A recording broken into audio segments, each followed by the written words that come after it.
Welcome back for our deep dive discussion into writing poetry.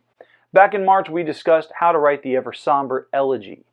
This month, we are jumping back into a less technical but far more thematic style of poetry, the acrostic. That's across.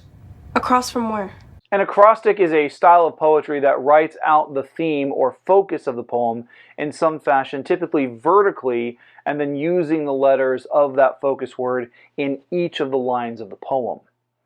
The history, like the ode or the elegy, come from a Greek root meaning at the end of the line. Now, while the first use of an early was from an early Erythraean poem, the Book of Psalms in the Bible actually provides an example of an acrostic done in a Hebrew style. Psalm 119, which is the longest chapter in both the entire book and the entire Bible, clocks in at a whopping 176 verses, which are broken into 22 sections, each section corresponding in order with the sequential letter in the Hebrew syllabary, Aleph, Bet, Gimel, and so on. And the first letter of the first word in each section starts with that letter. We don't actually see this in English translations of the Bible, of course, but if you were to have a side-by-side comparison between the English and the Hebrew translations, you would actually see this pattern play out. There's something noteworthy to be said about the beauty of ancient Near East poetic styles, which we'll come back to in another video this season.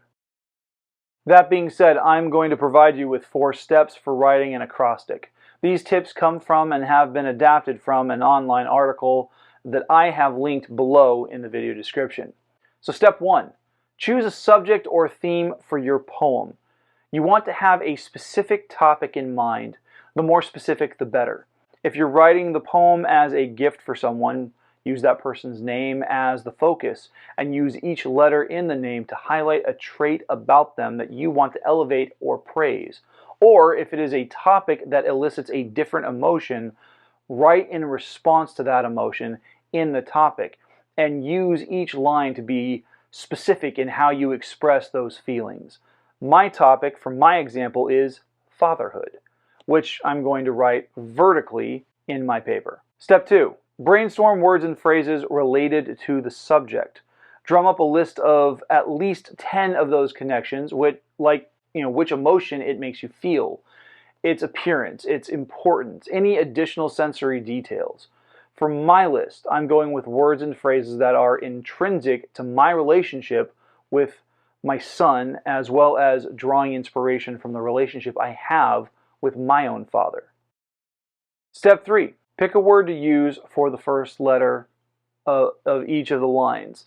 This is the typical way you can write the poem, but it's not the only way.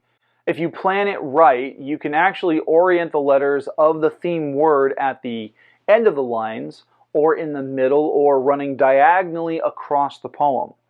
Once you feel confident with the structure, play around with it and have fun. For my poem, I'm going to be simple. I'm going to have my focus word running vertically through the beginning or the front of the poem. Finally, step 4, write the other lines of the poem. This is where you apply the words and phrases that you brainstormed in step 2 to the actual writing of the poem itself, making sure that each line starts with the correct letter from the focus word or incorporates it the way you want it to be incorporated.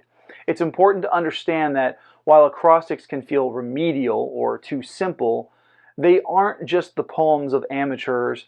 Professionals like Edgar Allan Poe use this style. Lewis Carroll, the author of Alice's Adventures in Wonderland, incorporated such a poem in his book, which used the protagonist's name. And so, here's my example. Focusing my time and energy is all that it takes to give my son the love he needs and deserves. His innocent wonder and sense of adventure entertains me. He is so curious and imaginative. Rather than stopping him, I help him explore his interests in safe ways, only when I can help him understand the obvious difference between fact and fiction, only for him to say, "Daddy, can we go to find Godzilla at the ocean?"